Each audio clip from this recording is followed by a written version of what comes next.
Snow Fairy Review. For me, photos are a way to connect with the world. Akihito Narumi. Young farmer Haruki Homura, 21, come across a wildlife photographer, snapping away as a flock of swans takes the skies above the snowbound landscape.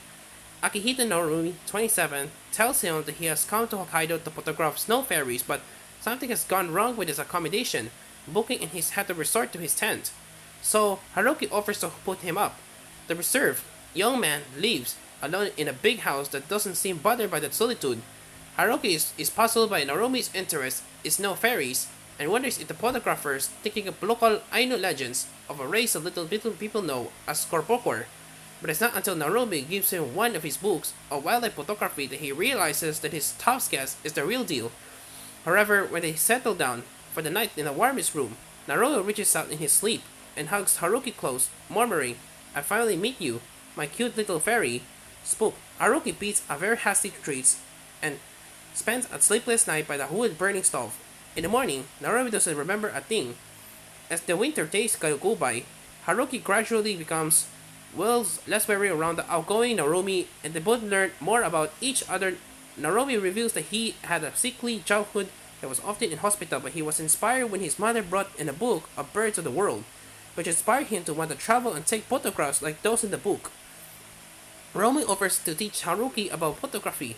There are a number of cameras in the house which belong to Haruki's late parents, but they're the older non-digital kind that use rolls for film.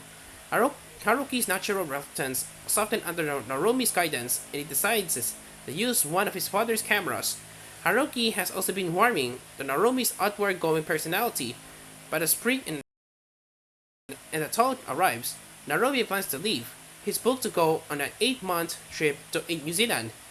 Haruki has been using up the film in his father's old camera and realizes there are only 7 shots left. "I feel like I would have used them all up. Narumi will vanish, and I don't like it." This isn't the only thought that was troubling him. He's realized that he likes Narumi, really likes him, and he doesn't know what to do with his feelings. Since the death of his parents, he kept himself to himself. Now when did they risk loving and losing again? Perhaps it's for the best, he tells himself when Narumi leaves. But now the house seems empty without him. As for those elusive snow fairies, does Narumi ever find and photograph them? You have to read the manga to find out.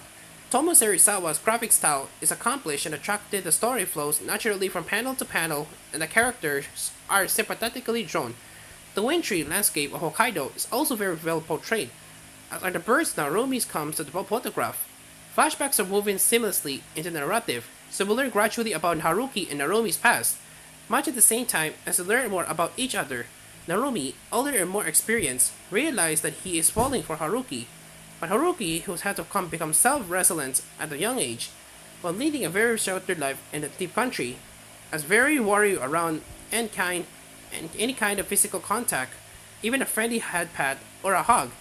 It's good to use that Narumi respects Haruki's feelings in this, holding back from forcing him to become. He's ready to acknowledge how he feels.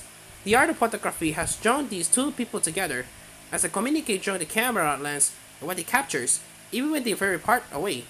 Kristin Dashio's translation for Tokyo's Love Love series reads well, making this another enjoyable addition to this wonderfully varied LGBTQ+ list. It's rated OT, which makes it accessible to a wider range of readers. This charming and warm-hearted BL romance, set against the snowy landscapes at the far north of Japan, makes just the right kind of comforting reading for winter. The digital edition is available now, with the paperback to follow in April. 8 out of 10.